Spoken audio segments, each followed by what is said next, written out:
Doom and dread. I'm going to turn the lighting down and make it look like a seance in here every single time we start. Welcome to the Bad Project podcast.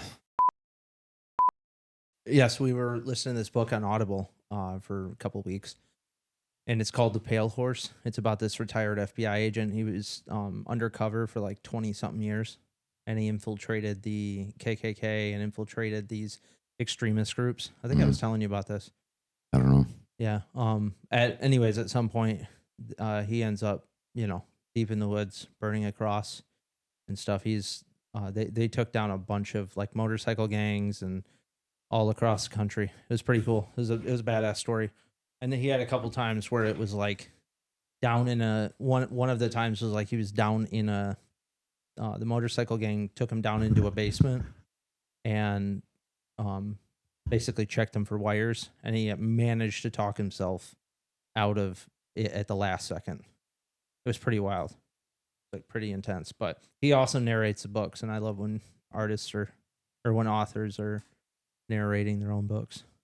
Makes it more personal. Yeah, for sure. I really like it. I appreciate that a lot more also. Yeah. Last episode at the very end, we talked about setting a goal weight. And I think we should start off with that. And then from here on out until we hit that, or, keep an update for people. Yeah. To show people that we're doing the work. I almost forgot. Yeah. So I'm at 216.6 right now, which is astronomical for me. Yeah. So we talked about, having a start weight or a start weight and an end weight. Yeah. I am losing. You are gaining. Yes. So this will be a fun little opposite thing. Sides of the spectrum. Yeah, this will be a fun little. Everybody that's bigger than me always says, you can have mine. You can take mine. Yeah, I literally was going to say it's so funny. I'm like, I would love to. I would love to give you mine. It's a lot harder to gain than I think people realize. I think it's probably equally hard to gain as it is to lose. Especially if you're not used to eating that much food, that many calories and stuff too, because you're obviously going to gain more muscle, but in order to gain that muscle, you need more calories. Yeah, it's a lifestyle change. Yeah, because you're not where you want to be. This kid, it's your diet and it's your lifestyle. Yeah, and there was this kid in high school, and I didn't know it at the time because I wasn't really into physical fitness and all of that. I didn't really play sports when I was a kid. Regret it now, but whatever. Yeah. So there was this kid in high school, and he was weightlifting and being a power lifter and all of that. And I walked in the gas station one morning, and he's in there. He's got like 7 honey buns in his hand. And I was like, and he's ripped. I was like, what are you doing? He's like, I got to get more calories, man. I got to get more calories. And this is before, protein powder was like around in every single store, and GNCs were big and all of that. So yeah, I think wild to see. Yeah, I mean, you're working against your metabolism in a lot of cases. You kind of built and ingrained your. Oh, he was a skinny kid too, so he had to bulk like that. When I'm trying to bulk, I have to consume probably 5,000 to 6,000 calories a day minimum to actually gain, not just maintain. Who is there's a power lifter that, I guess a lot of them end up getting really sick. I'm fucking totally forgetting his name. But he was talking about how much food that he had to eat, and he would have to interrupt his sleep every 3 hours and scarf down like 2 pounds of chicken and it can be a full-time job in order to do it. I completely forgot who that was. Yeah, I mean, there's a few people. I'm sure. I'm sure that's like a typical thing, especially when you're bulking. One day I'll be able to bulk instead of lose, and I'm hoping that this time is. So back to it. Yeah. I am at 216.6, and I'm claiming 217, and I want to be at 177. So it's 40 pounds, and I want to do it in 4 months. And I hesitated there because I feel like 40 pounds in 4 months is a lot, but I think it equals up to being like 2.5 pounds a week. I think that's doable as long as I stay on a track. And for me, exercising is a huge way of losing weight. Like I can seem to eat fairly healthy, and I can have some of the cheat days in there and still lose as long as I'm hardcore exercising. Yeah. So Yeah, you definitely have to incorporate the lifestyle into it along with the food, you know. It I don't know. I fucking you're good. out of it. You're burnt out. Where do you want to be? So I'm currently at 135. You can have mine. It's the lightest that I think I've been in a long time. And it's not that I'm not in decent shape. Although I'm not in the kind of shape I'd like to be in, just in a general sense. I definitely haven't been working out the way that I'd like to be or eating the right amount of food on a daily basis. So, you know, I would like to be at 165. So it's about 30 pounds of weight I'd like to put on. So how many is that a week? I think about 2 pounds a week, something like that, which seems like very easy. Yeah. But if I'm not eating that, high amount of calories every day, I'll lose weight, especially working out. You got those chickens, dog. I do have chickens. More importantly, I have lots of eggs that I should probably eat. How many eggs a lot are you more getting every day? I think I'm getting about a dozen. Get your chickens, people. Yeah. Get them. I have, I've got 12 birds. They lay at least an egg a day. That's so nice. Just my newest ones are still laying a little bit smaller eggs. So fucking bitches. trying to get them pumped up, get those numbers pumped up. But I can't keep up. Numbers. I can't eat enough eggs to keep up with it. Generally speaking, I should. Yeah. But what about the kids? Kids eat eggs. Everybody gets burnt out on the eggs, I think. Sure of it. But Dude, I can eat stuff without caring what it tastes like, and just you got to think of food. Drew always tells me when I'm talking about losing weight and stuff, he's like, food is just fuel. Mm-hmm. He's like, it sucks to think it that way because you don't go to a place where you're not really enjoying the food. Yep. But like you're only bringing this healthy thing in to help you further throughout the day. Yeah. I have no problem being indifferent to the food or the taste when I have that goal. My kids are definitely picky in terms of food, so that makes it difficult. I have a huge problem with it because I'm a foodie. I fucking love food. Yeah. I love trying new things. I love trying new things. I'll at least try everything once or twice. But for the most part, I used to be a really picky eater. I mean, and probably the pickiest. My parents would not give a shit about that. Yeah. Like they might have, how do I put it? Tailored meals to your liking. They might have tailored meals to me. They probably did. Now that I'm saying it out loud, I'm sure they did.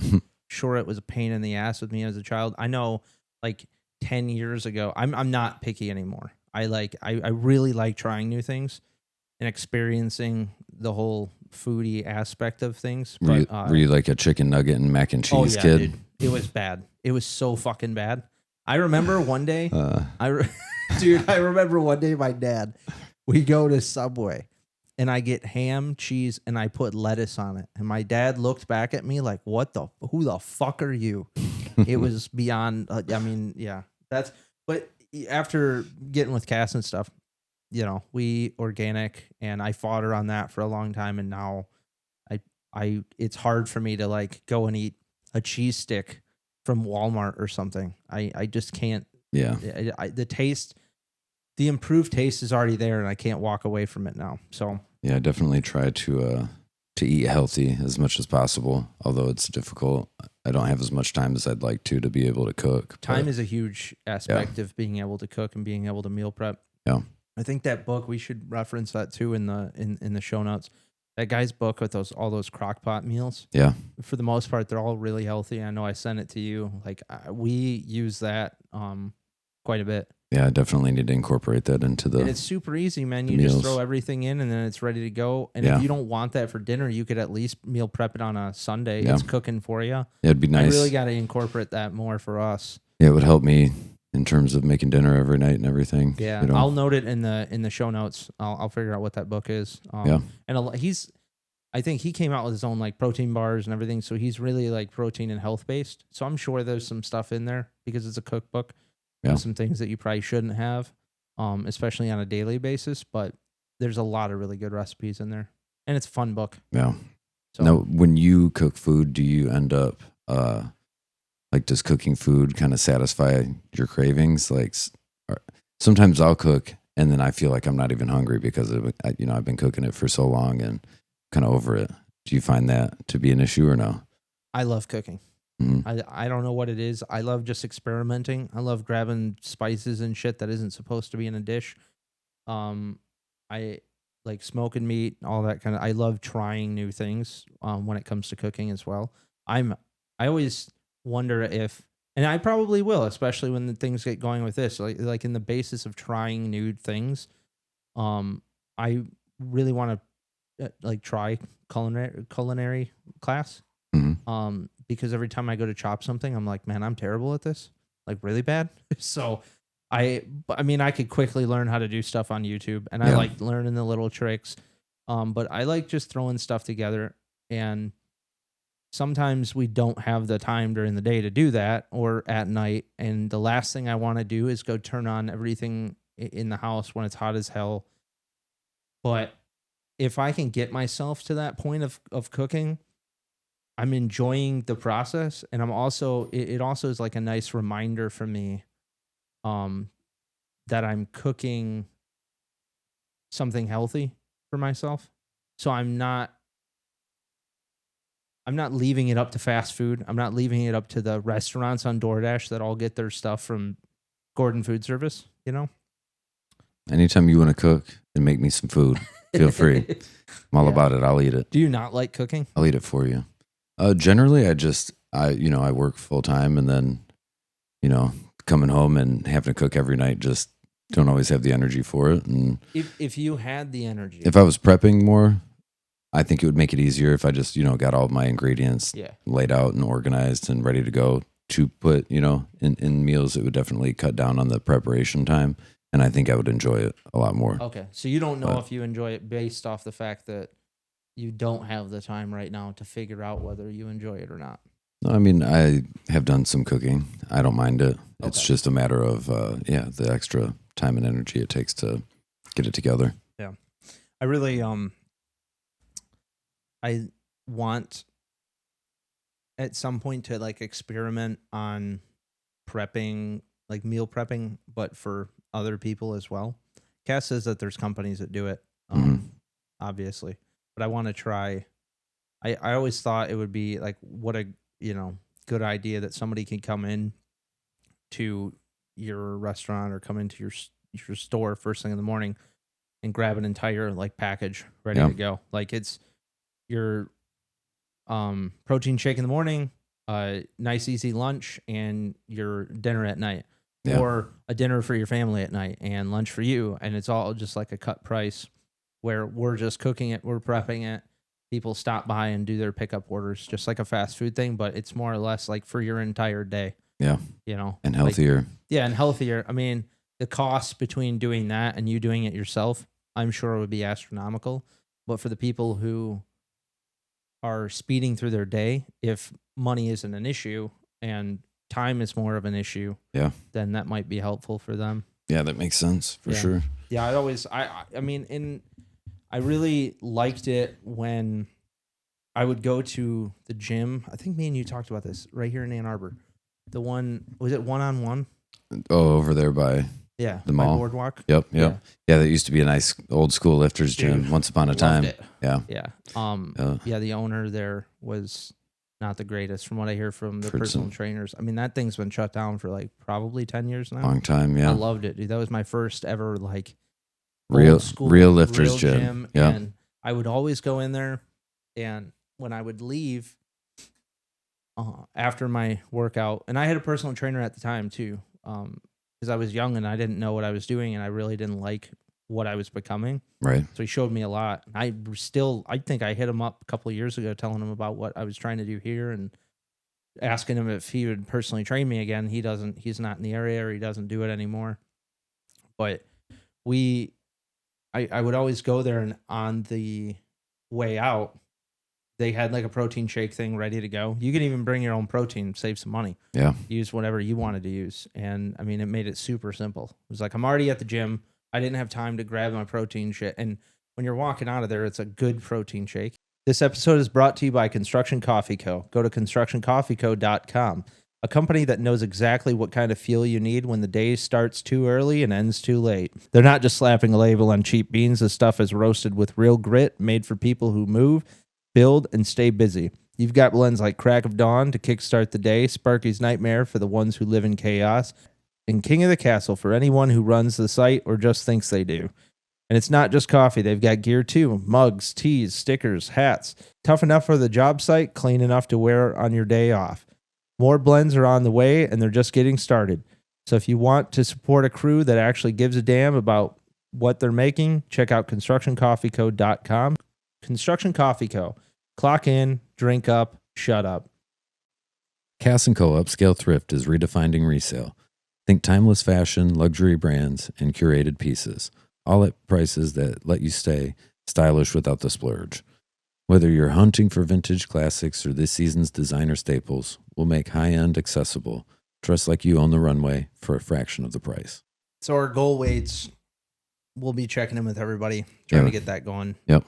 That'll be a whole new experience for us too. Yeah. Kind of try to keep us accountable. And if anybody else wants to do it, that'd be really cool. I'd love to see where everybody gets to. It's definitely accountability on a different scale, for sure. Yeah. So. Especially having everybody listen about it. You look really whooped right now. Oh, I bet. I'm fucking hurting right now, dude. I'm fucking hurting. I know that you did something fun this weekend. Yeah. I missed out. I chose editing shit and my it's all right. stressful lifestyle over going out and having some fun, and I regret it. And so next time or the next one that pops up, I'll be going with you. Yeah. Why don't you tell everybody about the Spartan Race?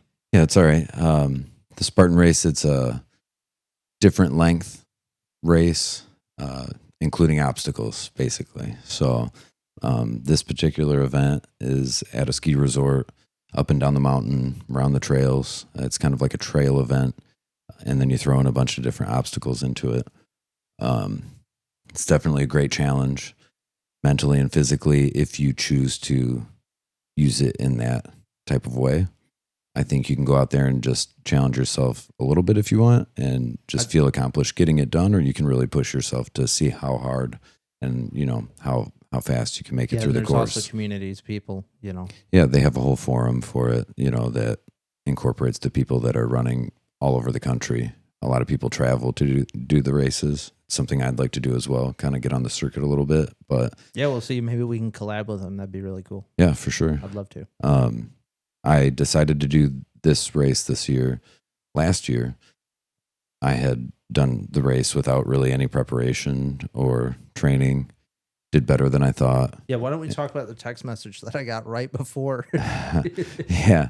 I mean, I definitely forgot that I was doing it last year, and a couple days before, the night before, I was reminded, and it was, I still wanted to follow through on the commitment I made. So I ran that race, and I do have, a history of sports and running and all of that, but it's been a long time since I've actually done distance running or anything like that. I smoke.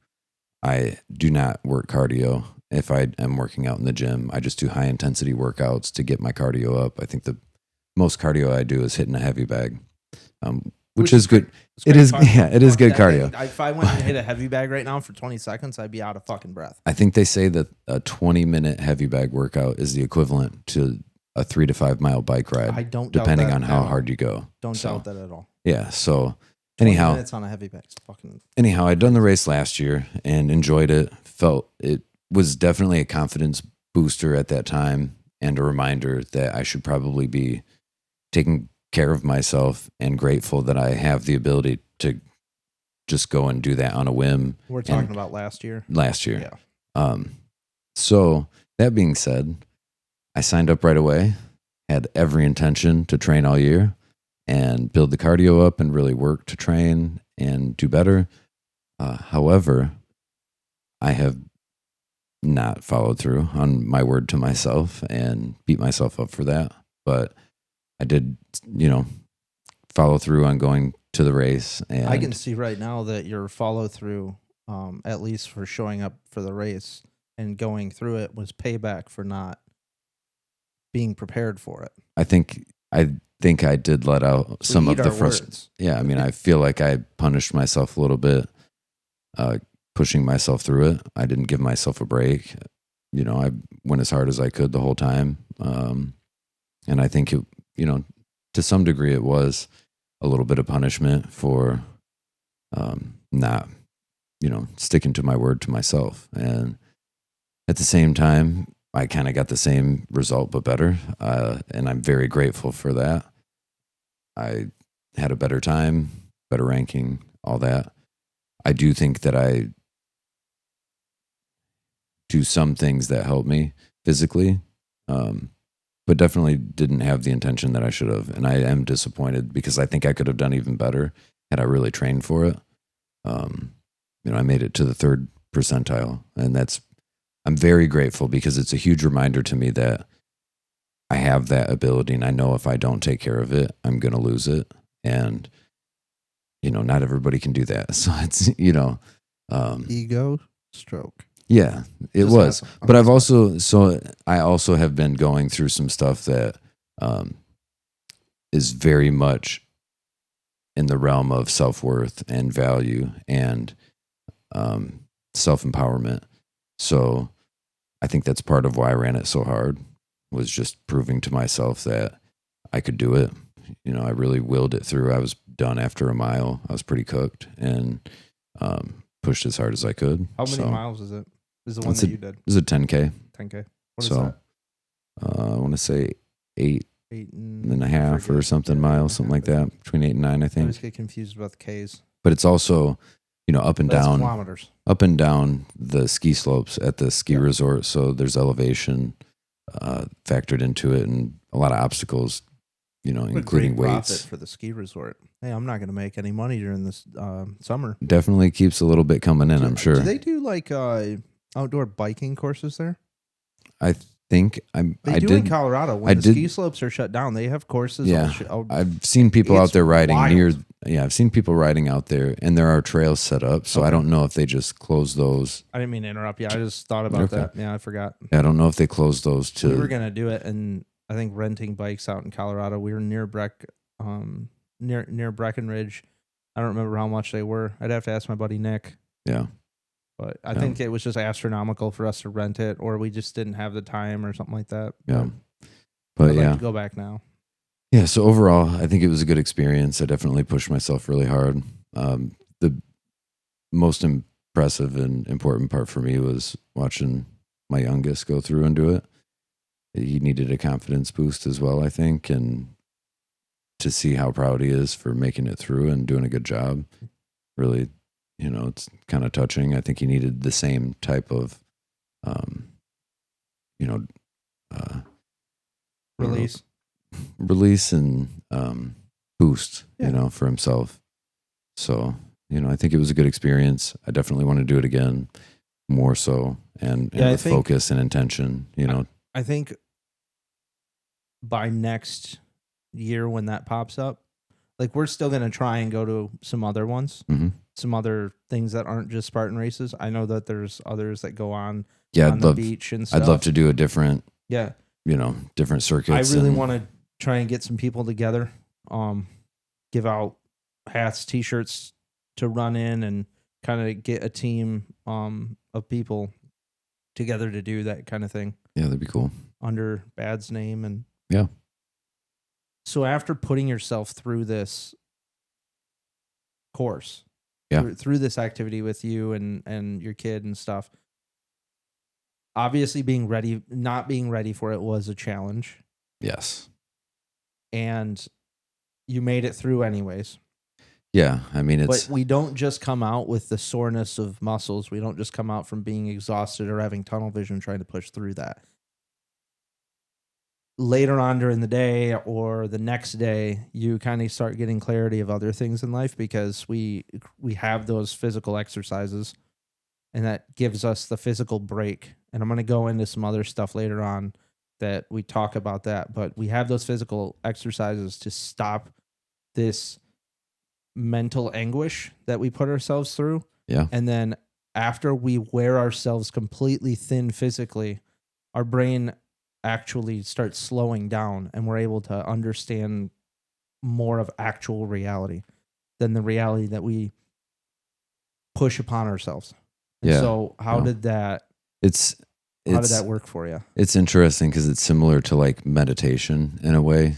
You know, like you said, when you first get going, you have all this adrenaline and all this energy. And I think that initially you're just, you know, high on energy and you get pushing and you're moving through it. And then, like you said, once the physical starts to break down, when you're low on energy, you convert it to a mental game and a mental battle. And so I found myself similar to like a state of meditation where it's really quiet around me. It's kind of like having tunnel vision, and it makes the noise, and all the noise kind of quiets down. And it was, just me at my very basic core, I think, of the will to push forward. It was tough. I had a hard time with it. It was I did well, but I definitely felt every bit of it. So do you know the definition, or do you know like the definition of runner's high? Not an exact definition of it. With that? No. I'm blanking on it, and so it'd be nice if we had somebody to look it up. Yeah. ChatGPT, runner's high, define. I will say, if you want to put this in at some point with what we're talking about, that it took me to a different level of understanding within myself that I think I really needed at this time. I've been struggling, with some self-worth and self-confidence stuff that I think it really came at the right time for me, where I was able to push myself, and no other thing, no other person is able to affect the result. It's really all what I put into it, and it's an immediate result. And it was really nice to be able to push hard, not give up, and also really nice to see it in my son. It's great to see him happy and confident and proud that he put it in and did the work. And do you want to talk about him? Very cool. With his medal. Yeah, he was very proud of it. We got done. Cool story. We got done. He got home. He was super tired, and like, well, let's go get some food. We could celebrate the race. And so we get going. He's got a shirt on and puts his medal on, and his brother gives him a hard time. He's like, "Why are you wearing that out?" And he's like, "Because I earned it." And I'm like, "Yeah, dude, wear that medal, man. Wherever you want to go, you can wear it. You earned it." Teach. Yeah. Yes, they're not just given out. You have to earn them. Yeah. So I know I got pictures of you guys afterwards, and it was really inspiring. Yeah, it's really cool. Yeah, it's cool to see. And I think he's inspired too to use it as a kind of a measuring stick for growth. Even at 10 years old, I think he sees that he wants to grow his experience and his abilities. So it's cool to have him inspired and not discouraged in any way to do it. Yeah. So pretty cool to see. Yeah, especially nowadays. It's hard to get kids to even go and do something like that. I was just at Barnes & Noble, and this kid was beyond scared to go up the escalator, and her parents just were like, "What are you doing?" I'm like, "Well, it's a fear, you have to get over it, but you're also a parent. You have to help them get over it." Yeah. And I think that I definitely think that taking him with you to go do that sort of thing reduces the fear of putting himself into a hard place and learning something out of it. Yeah. Well, I know that I've tried to do a good job with my boys in the sense that I didn't necessarily have that. I had my brother's dad around that stepped in as a father figure, and grandparents and great grandparents, but not, my dad. So I always wanted to be more for them. And for a long time, I've tried to share with them my thoughts about things that I've learned. And it's really dawned on me over the last, few years that it's more so about being the example of that and doing it.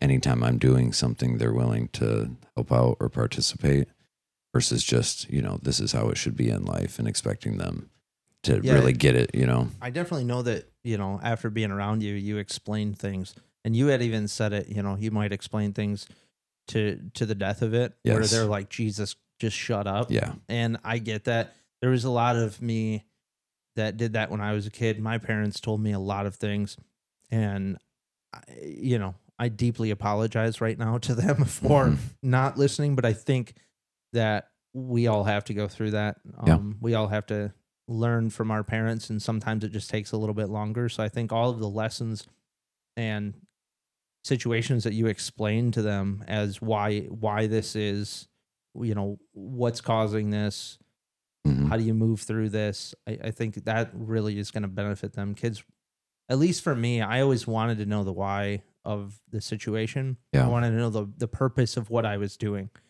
not Absolutely. just go fucking do this. Right. And my parents helped out a lot with that. Yeah. Yeah. I mean, I definitely found myself out there thinking about how I'm doing and what kind of example I am. I know that it's, you know, the thought process behind making it through hard things is similar, whether it's in a race or something, that you're challenging yourself physically for, just as much as it is any mental challenge that we're going through, and I definitely try to rely on things that I've learned over the years that can help me with my mental fortitude, really centering in and focusing on things that I can control, working hard at those items, not so much worrying about the other stuff in life. I struggle with it very much so. So it's a constant thing to kind of go back to. What would you, say to other people who are hesitant on doing the hard thing, like hesitant on even signing up for the Spartan race or signing up for any kind of, thing that is going to be difficult for them, but that we know would prove beneficial So, in their process of healing? yeah, whether it's a race or anything else in life, I definitely go back to like stoicism and the phrase or the quote.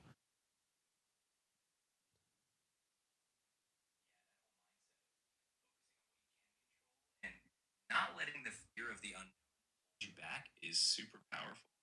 It's definitely something that can be applied to all kinds Bro, of my challenges. phone just turned itself on as we're talking about it.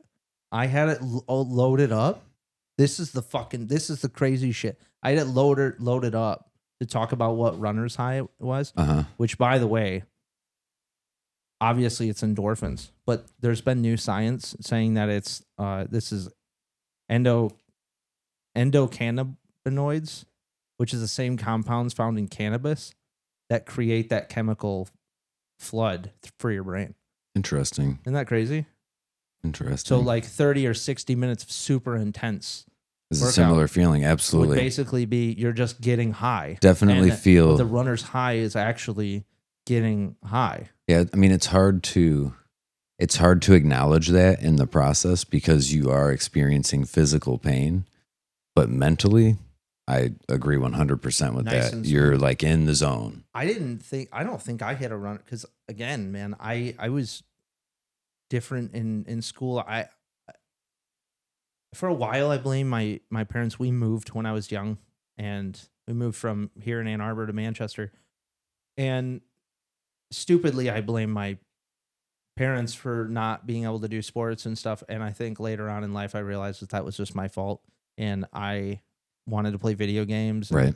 we weren't super wealthy when we moved out there. My parents built the house that we were living in, and they took every sacrifice that they possibly could in order to help us along and put us in a better state. Yeah. And so I don't think I actually experienced runner's high until I really started doing the super intense cardio activities when I was running my 4 miles around the lake at my grandma's and swimming across the lake every day. Yeah. When I was doing all of that, obviously I would get better at running every single day. Yeah. And I would run the 4 miles every day. And eventually it felt like I was being a psychopath about it. Everybody's like, you shouldn't run like that. You shouldn't do that every single day. And I was like, I don't fucking care. I want to hurt myself in the healthy way and get there. And I just remember basically sprinting through a 4 mile the entire time. And like 15, 20, 30 minutes in, I hit this state and I was like, just zoomed all the way back to my grandma's, jumped in the lake, swam across to my truck. And as soon as I got to my truck, I was like, what the fuck was that? Yeah, I think you have to get to a point where your body's kind of numb. It was so and surreal. And I think that's what it was. Like my muscles had already hurt for a week, for 2 weeks, for a month straight. And I was like, well, there's nothing. I've already had all the thoughts of my muscles hurt.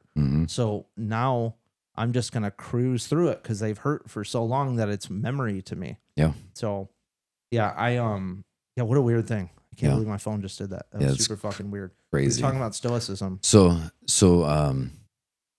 like anything physical or challenging in life, I'd like to go back to a phrase or a quote that's well known in Stoicism and I think philosophy or life in general, which is the one about you ought know what a good man is, so be one.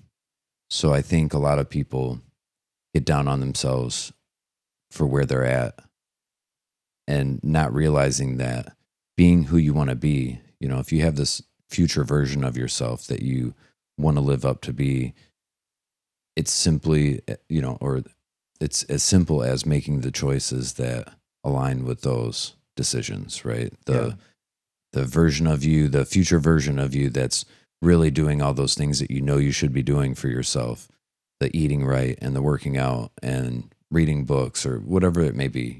We all have an idea of a better version of ourselves. A lot of those things we can do right now.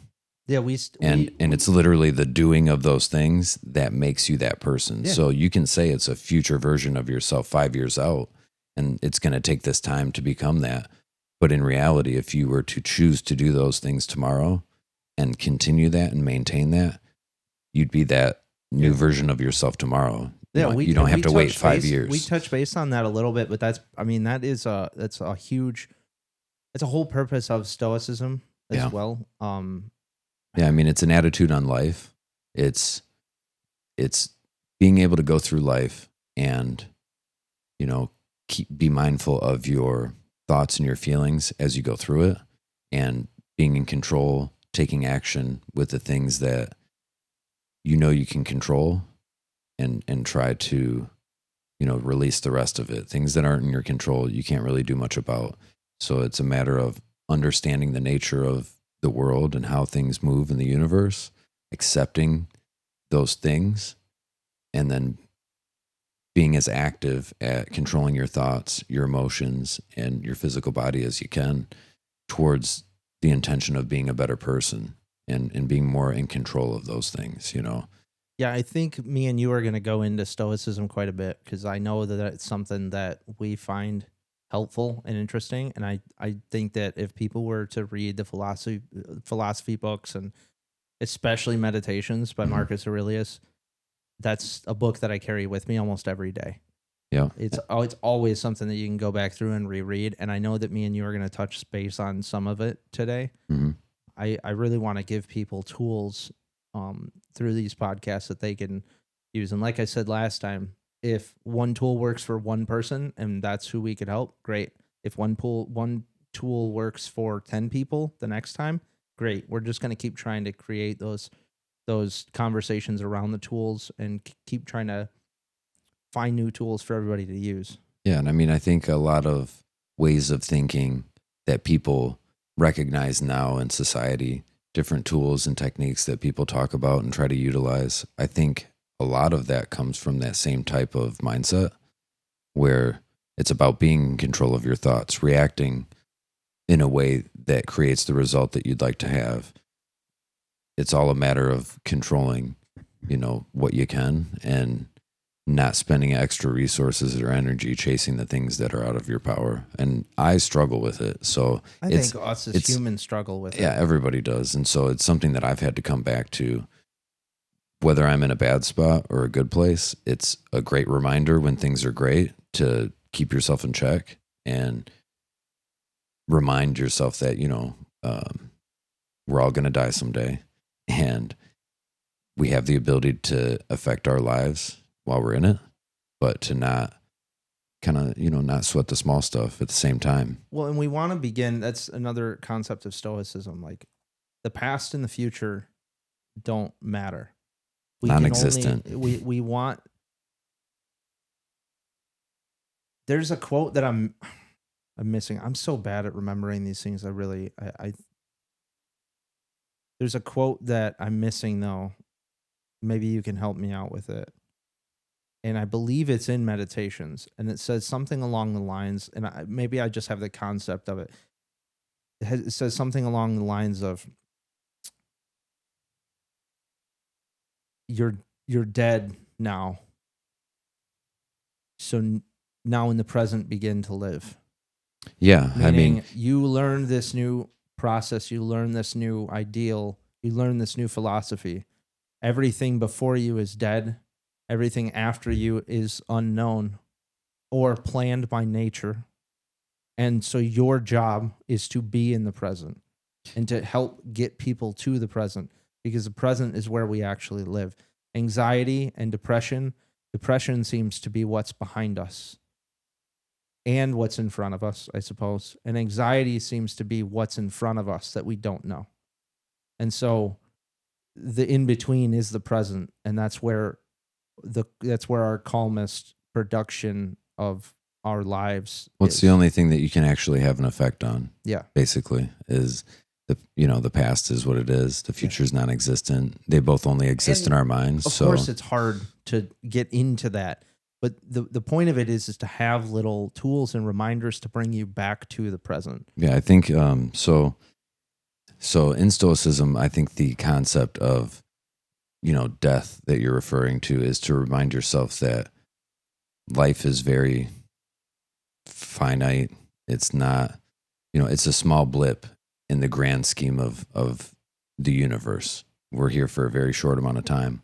So if you remind yourself that you're going to die, you don't know when it's coming, I think it's a reminder to not overstress about the things in life that are happening, right? It's none of the stuff that happens today, or a good amount of it, is actually going to matter in the future.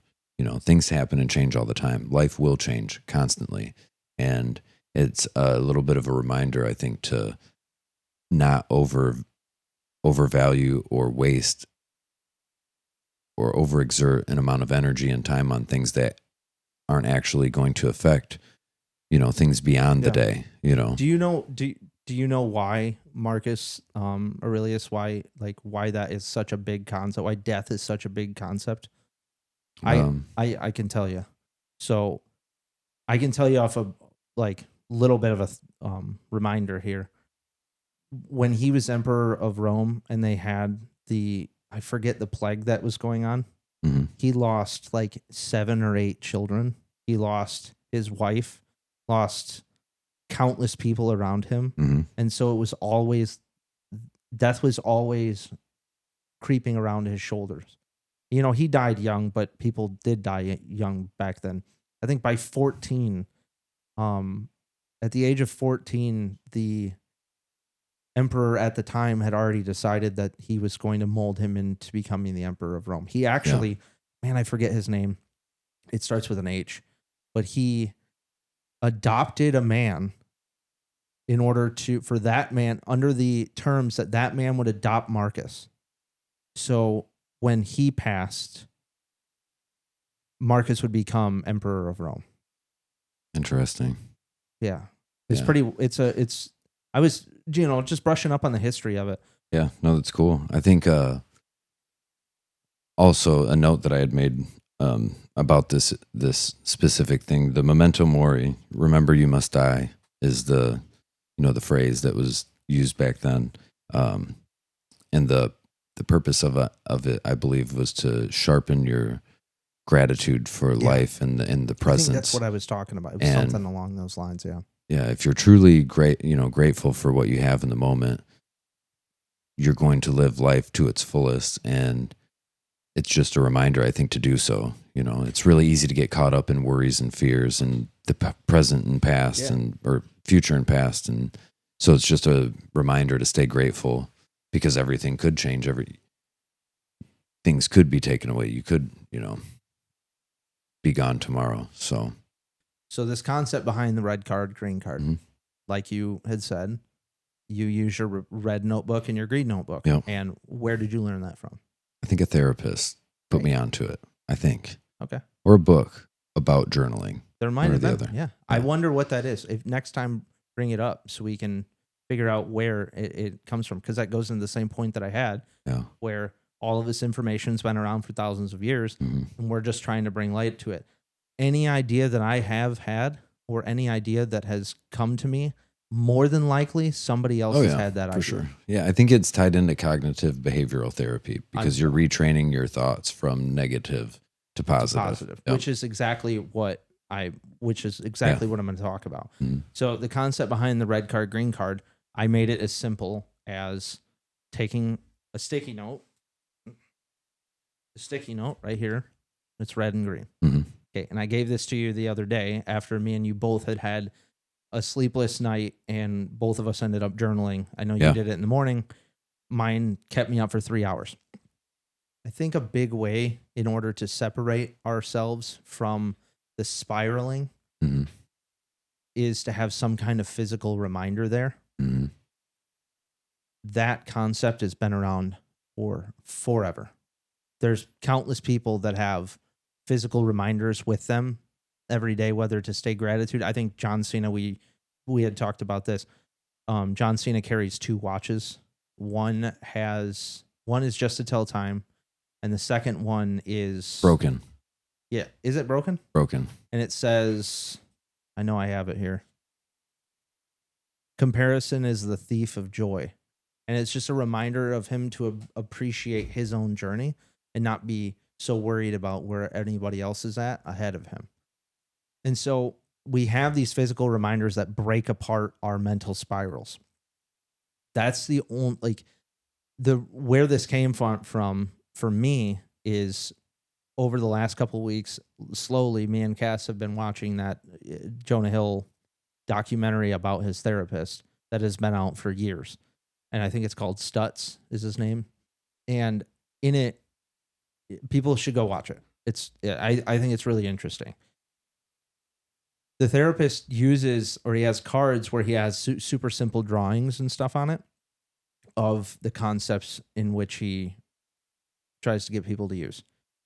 With that, I had sat down at the table when I went to journal, and I had my sticky notes with me, and I saw a red one and I saw a green one, and I attached them on the back side, just like that. I went into my notebook and I started writing down every single negative thing that I possibly could while I had this faced out.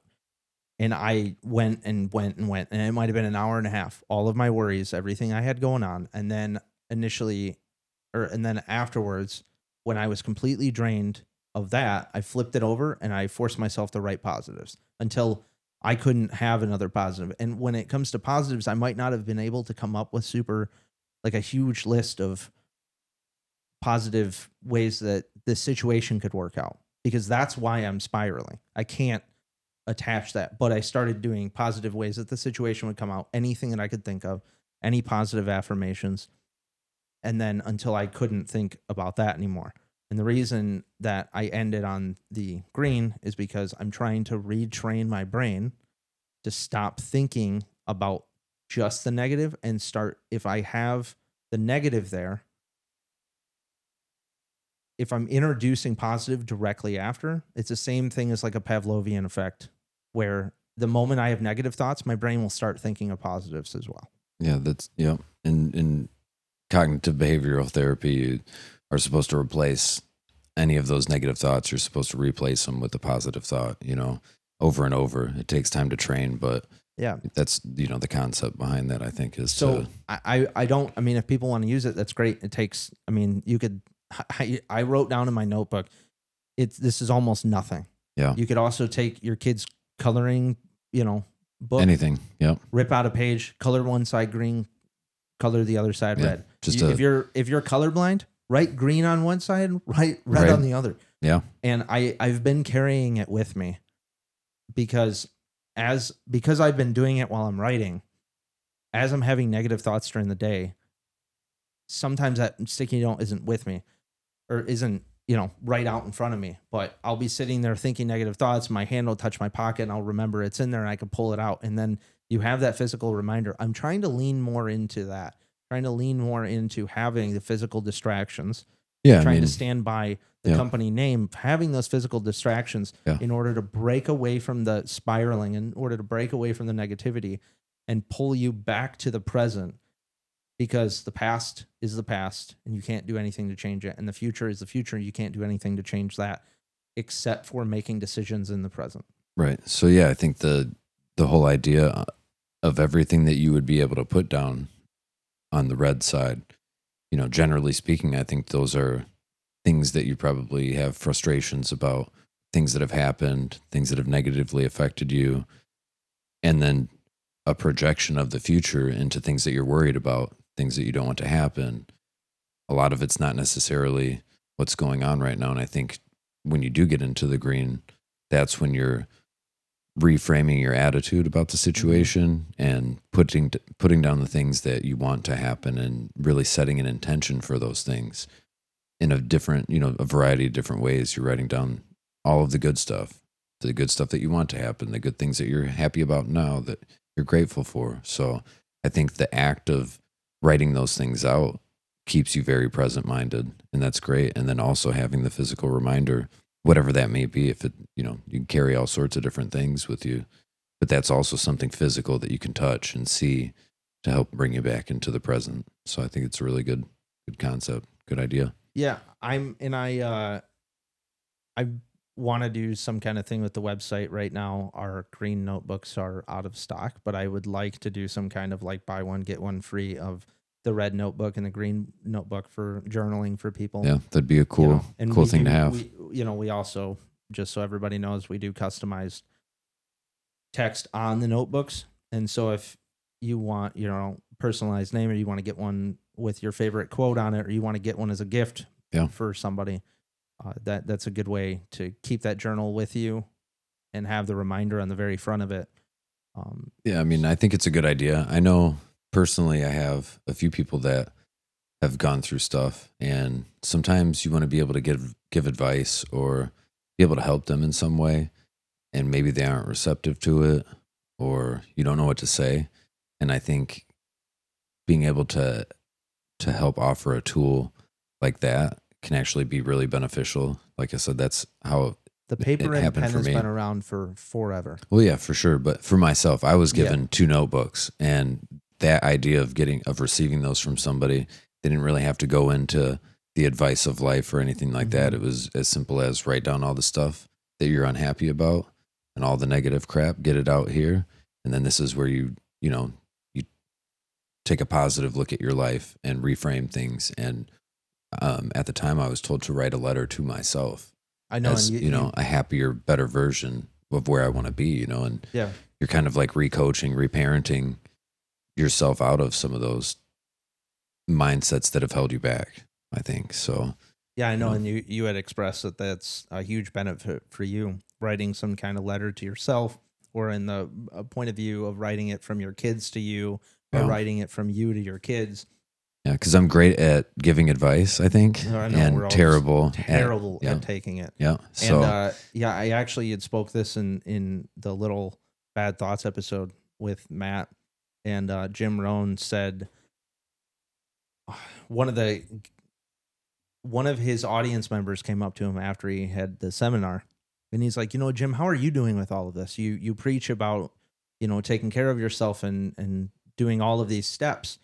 And Jim Rohn said, listen to me carefully, but don't watch me too closely.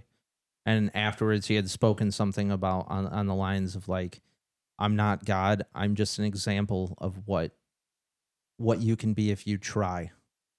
Something along those lines. Yeah. So I think that that's a super importance of we can he also has a concept of sharing, and if your cup is full, it's your responsibility to pour some out to other people, Mm-hmm. because you can never take anything in. You can never learn any more unless you're sharing. And the world gets better if we all share beneficial tools, knowledge, intellect between each other. Yeah, absolutely. That's, I think, the whole concept behind community, and iron sharpens iron. If you're living that type of lifestyle, you're going to appreciate the things that you see like that, and you're going to try to pass that on to people that could use the information. So I think it's important to stay receptive to that kind of stuff. And it's still hard to follow your own advice sometimes, though. 100%. I definitely struggle with it. Completely agree. So, And I think us sharing is that form of, like, it's not selfishness, but it is where we're sharing because we want to learn ourselves. I do want to tell people that the next episode that we're going to be talking about a little bit more about Marcus Aurelius and meditations. We're not going to have like a whole episode going on on his whole book. There's probably a podcast out there just on him. Yeah. That book's been around for forever. Mm-hmm. And we're going to continuously kind of segment back to things that we like in it. And I mean, it's just a reminder to always kind of be operating that way. I know I go back to it all the time because it's really easy to get caught up in things that don't necessarily matter to right now, and so I think it's good for everyone to be reminded of those things. And it makes it seem like a bigger deal or a bigger thing than it is when you like refer to it as like stoicism, and it seems like this, like elusive thing, or even maybe like a condescending thing, but it's really just the simple philosophy that you should focus on the present, remember that you're going to die. So not everything is overly serious as you may make it. At the same time, you do have control over each moment in the present and each thing that you're doing and saying, and therefore you have a lot more effect on the quality of life that you end up living. Yeah. And also that what being a good man is, so be it. So be it. Simple as that.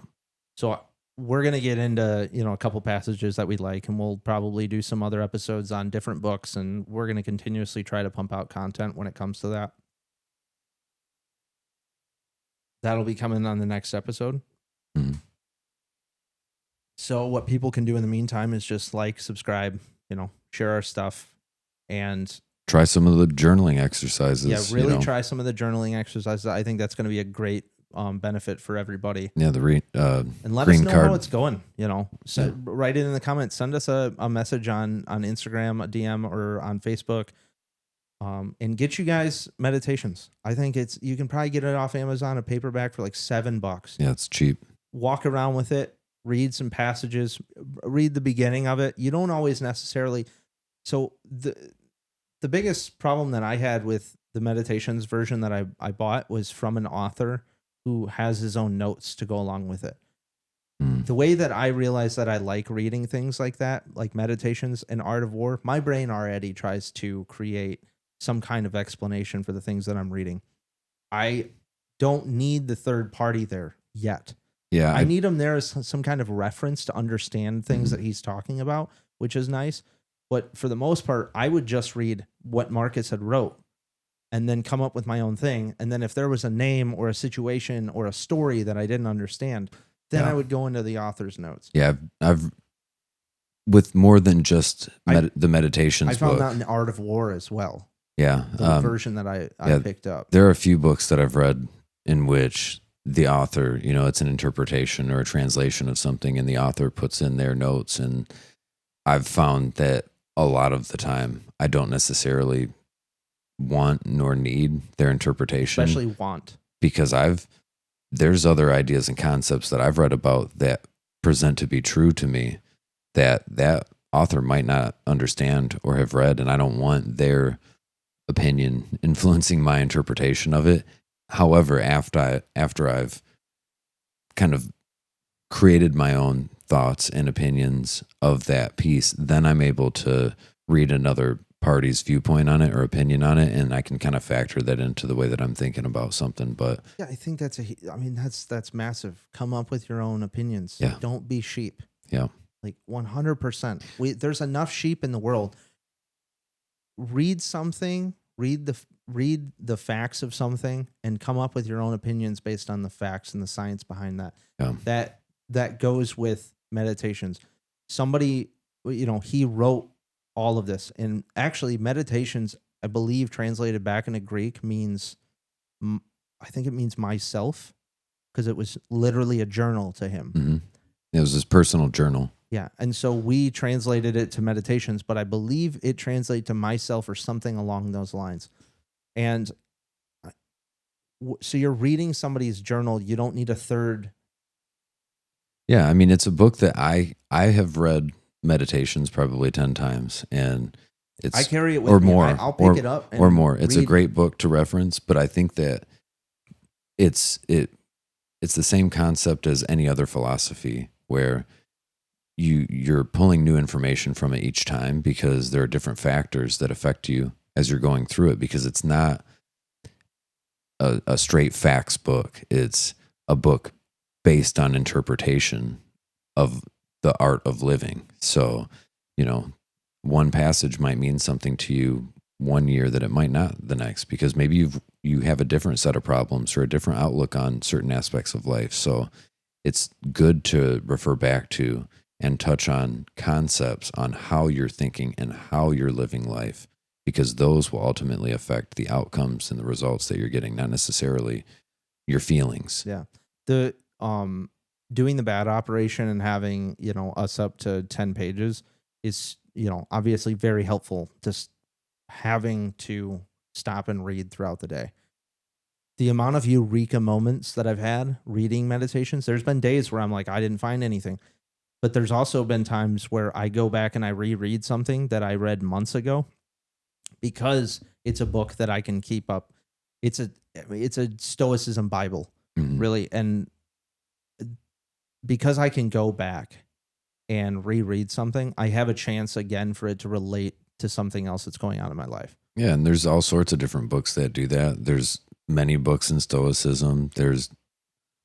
It's a lot about the philosophies, right? So any philosophy in living or philosophy of life, whether it's Buddhism, Hinduism, the Bhagavad Gita is a great book that I read. It's centered in Hinduism, but it's not a religious text. If you were to read it, it's the same type of concept. Art of War, same thing. They're philosophies of living life, and I think it's important to evaluate those constantly and keep checking in with yourself and making sure that you're thinking, that your thoughts are correct, as you're moving through your life. I don't know. I hate it all. Hate it all. What do you hate? All of this? All of it. Oh, this is great. Stop worrying about shit. We shouldn't put any Be in of the it. present. Quit worrying about shit. You're Shouldn't worrying put about the any of it in future. there. That's what your problem is. You're worrying about what's going to come out. I feel like I'm not giving I think you are. I think I feel it's like fine. we're not giving great I think we're learning, explanations man. of. I think we're learning, and we're catching up on the books that we read fucking 5-10 years ago. We're gonna get fucking calls and texts after this talking about, how it was for the first few episodes. It's the so's and the ums, the so's and the ums. This one's gonna be meditations. Like, how many fucking times do you have to reference the book Marcus Aurelius? Like, I think we have the power to not answer those text messages and not answer those phone calls. and edit it all out. No, fuck you. It's all staying. Yeah, I appreciate everybody watching. Everybody like, subscribe, go on the website, see if there's anything for you. We are gonna have, by the time this comes out, we're gonna have a new t-shirt design and some new stickers. So, and hopefully an intro for the podcast. So what that kind of intro? Well, no one, if you haven't seen I don't the YouTube, fucking hang on. Let me do this. we'll do the. Let me put this let me in. do this. Put this I'm in. going to Put this in.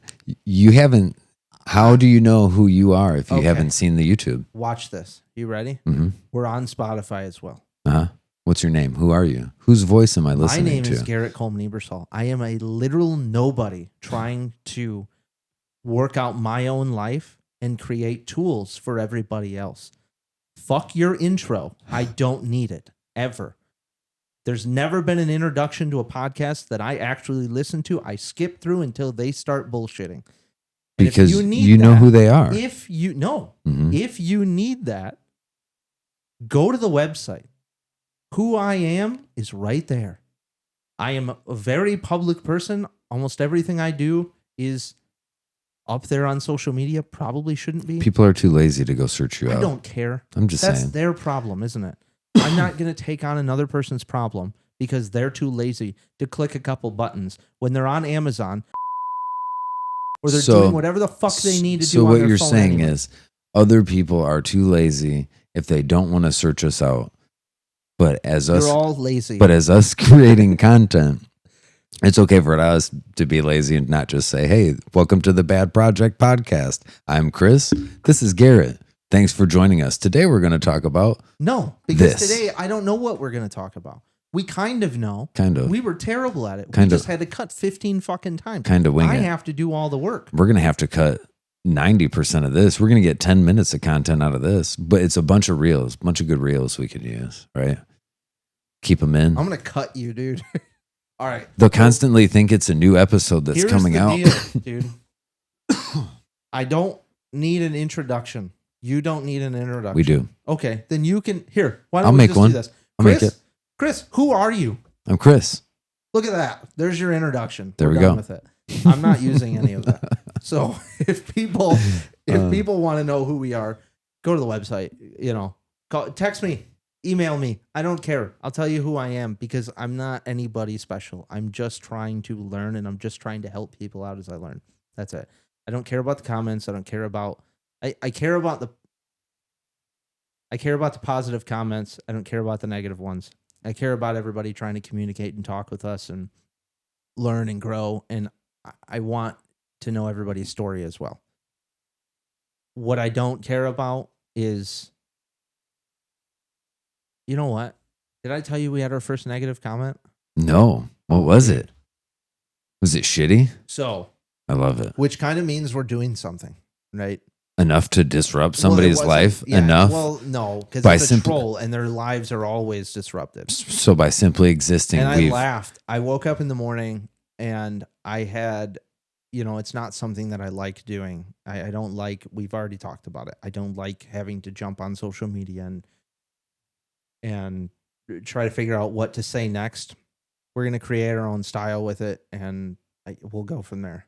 But I jumped on and on one of our posts, it was just the B.A.D project. So it was just our butterfly that said the B.A.D project underneath. And the text description that went along with it said something along the lines of our logo says it all. And then I went into describing the half monarch butterfly, meaning it's a worldwide symbol for change. And the skull, meaning keeping ourselves completely vulnerable down to the bone. And dotted, whatever, said something else. And this guy comments, this Joshua guy, don't know his last name, forget. He comments and says, "You said the logo said it all, but then you go into symbolizing. Are you fucking?" And I was like, kind of. I was just like, I just laughed and I showed Cass and I was like, people are going to be people and I hope the best for you, but I can't have that on my post. So it's kind of weak. Out of here. It's a little weak. I don't care. There's a lot better things that you could insult us with. And that's what it is. Like, you don't read those negative comments. You don't, like, when I was talking about the post and delete thing, I do that. I have to jump back on because I want to respond back to our community. I want to still be able to talk with people and see how they're doing. This community grows with more. This community grows the more people interact with us and we interact back. I want to be able to interact back. I want to be able to express to people how we're doing. That's why we have this weight thing that we're going to do. That's why we continuously talk about the problems that we're going through and the tools that we're using to improve that. Yeah, we want to create a safe place and a community for people to really grow and improve themselves and get out of the hard times. Yeah. Last thing about the meditations is there's a section in there where he talks about if a man is doing you wrong, it's your responsibility to first ask the question, is he doing you wrong? And then if he is, it's your responsibility to teach him why it's wrong. And so there's going to be people who try to push away from this. There's going to be people who try to say that getting help is pointless and talking about it is completely pointless and we're stupid for what we're trying to do. And I honestly, deep down, don't care I don't care about the hurt feelings that are coming out in comments and stuff like that, because that's what it is. Yeah. And if you were to just lean in to, what being a good man is, be it. Mm-hmm.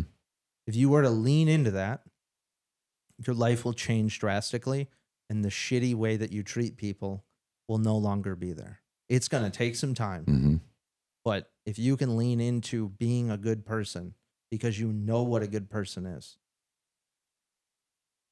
please do it. Yeah, I mean, the good news for anybody that doesn't like or agree with it is that, lucky for them, it's not their life, so they don't have to be involved with it or live it at all. It's as simple as moving on, you know. And so that's what we're gonna do. We're just gonna continuously move forward in positivity and fuck up a bunch and keep moving on. Yeah. What's Amen. Joe Dirt's thing? Keep on keeping on. That's what it is. So everybody like and subscribe. I know we just ended this 15 times. Thanks for all your support, and we love you guys. I'm Garrett. I'm Chris. Adios. Peace.